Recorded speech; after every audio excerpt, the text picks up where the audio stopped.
Sementara Paulus menantikan mereka di Athena, sangat sedih hatinya karena ia melihat bahwa kota itu penuh dengan patung-patung berhala. Karena itu, di rumah ibadat ia bertukar pikiran dengan orang-orang Yahudi dan orang-orang yang takut akan Allah, dan di pasar setiap hari dengan orang-orang yang dijumpainya di situ.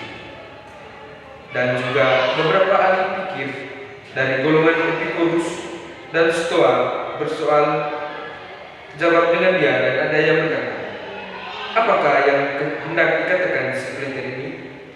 Tetapi yang lain berkata, rupa-rupanya ia adalah pemberita ajaran dewa-dewa asing. Sebab ia memberitakan Injil tentang Yesus dan tentang kebangkitannya. Lalu mereka membawanya menghadap sidang Areopagus dan mengatakan, bolehkah kami tahu ajaran baru mana yang kau ajarkan ini? Sebab engkau memperdengarkan kepada kami perkara-perkara yang aneh. Karena itu kami ingin tahu apa artinya semua itu. Adapun orang-orang Athena dan orang-orang asing yang tinggal di situ tidak mempunyai waktu untuk sesuatu selain untuk mengatakan atau mendengar segala sesuatu yang baru.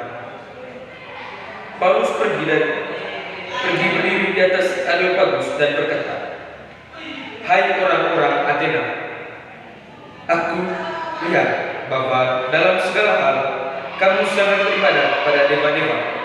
Sebab ketika aku berjalan-jalan di kotamu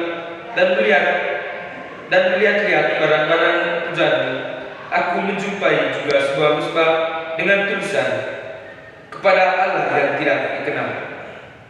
Apa yang kamu sembah tanpa mengenalnya, itulah yang kuberikan kepada kami.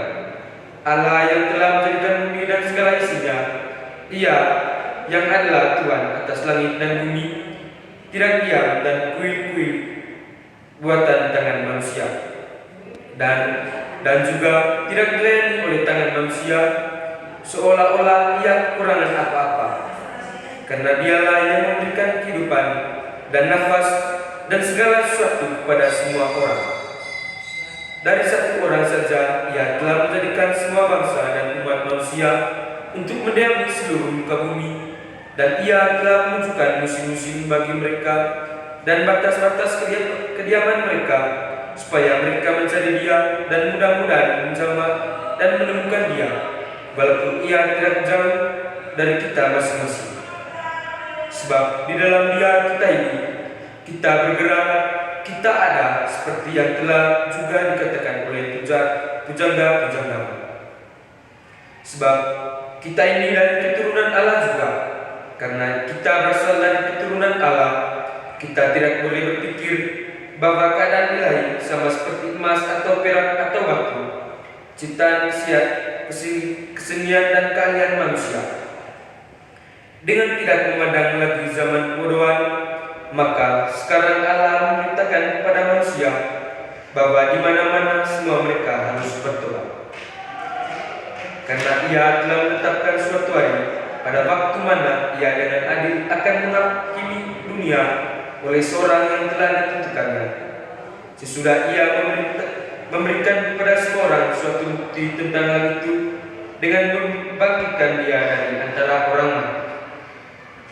Ketika mereka mendengar tentang kebangkitan orang mati, maka ada yang mengejek dan yang lain berkata, lain kali saja kami mendengar engkau berbicara tentang hal itu.